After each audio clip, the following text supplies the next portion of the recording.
On June 5, 2006, 3 maintenance workers were killed and a 4th was seriously injured in a violent explosion during a welding operation at a rural oil production field in Raleigh, Mississippi. The field was operated by Partridge Raleigh, a company that specializes in recovering oil from older, dormant wells. All the victims worked for Stringer's Oilfield Services, an independent contractor hired by Partridge Raleigh to install tanks and piping at the site. The CSB investigated and issued a case study calling for safer work practices in the oil and gas production sector, which has experienced a number of serious accidents. Our case study noted that the fatality rate within the oil and gas extraction sector was more than 8 times higher than the average of all industries in the United States. Well, we've been very concerned about safety in the oil fields for many years. In fact, this is the 4th case in which there have been multiple fatalities that the CSB has investigated. CSB lead investigator Johnny Banks says there are key lessons from the Partridge Raleigh investigation that apply to many industries, particularly concerning what is called hot work, such as welding, cutting, and grinding that can cause ignition. Workers should use extreme caution when performing hot work on any tank or container that holds or has held flammable materials. Their lives may depend on it.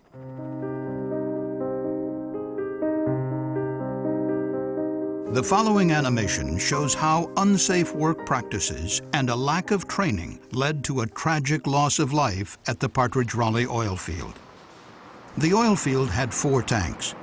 1 was for wastewater, 2 were storage tanks that held oil prior to sale, and a 4th larger tank, a so-called production tank, received oil from the well. A Stringer's Oilfield Services crew arrived and began work to connect a pipe between the large production tank and the nearest storage tank. To prepare for welding, contract workers removed the hatch from the large production tank to clean and air it out. They then checked for remaining flammable hydrocarbons in the tank by using an unsafe and unreliable technique, inserting a lit oxyacetylene torch to check for a flash from ignition.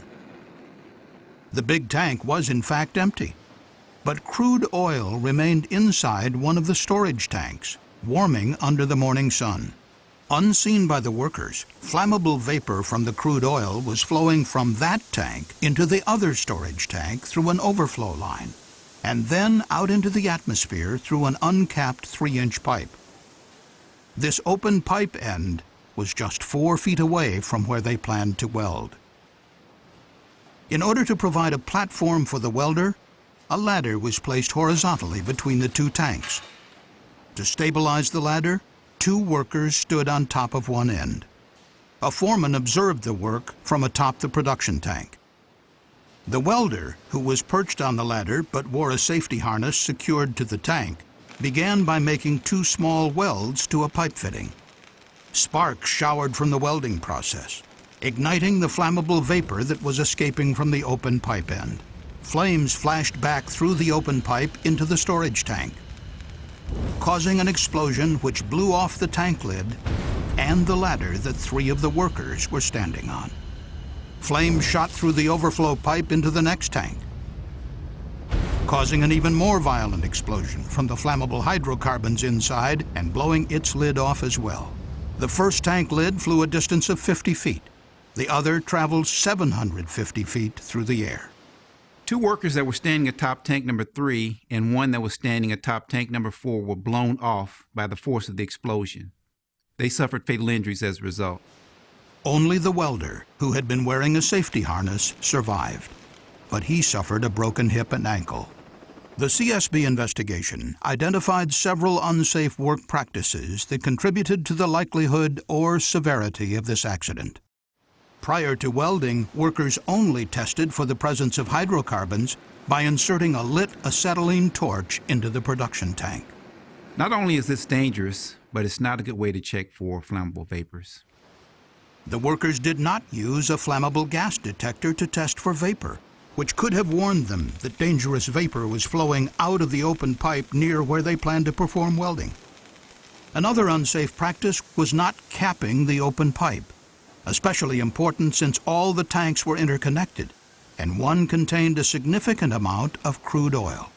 This case is a reminder that we need to look at hazards in the area around where we're working, that equipment that may be nearby that isn't directly involved in the job that you're doing, such as welding, can have deadly consequences if you don't address the hazards.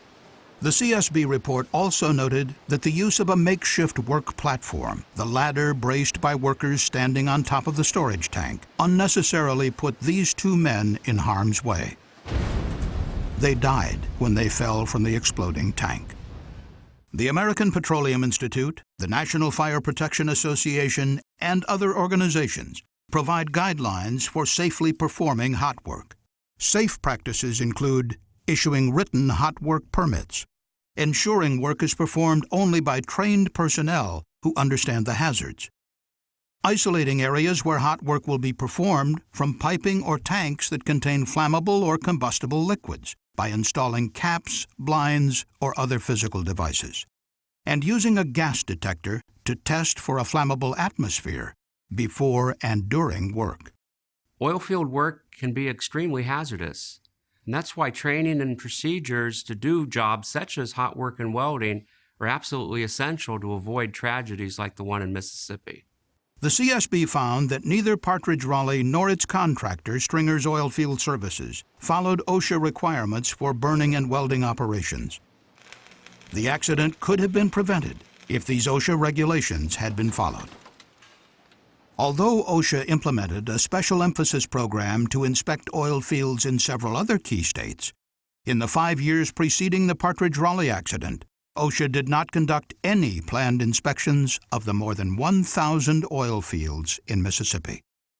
Based on the findings of the investigation, the CSB issued several recommendations. In addition to specific recommendations to Partridge Raleigh and Stringers, the CSB recommended OSHA's area office in Mississippi implement a local emphasis program to inspect oil and gas production companies.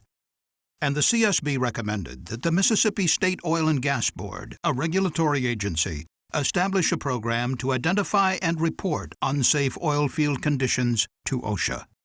Accidents like this need not take place if companies follow regulations and safe work practices.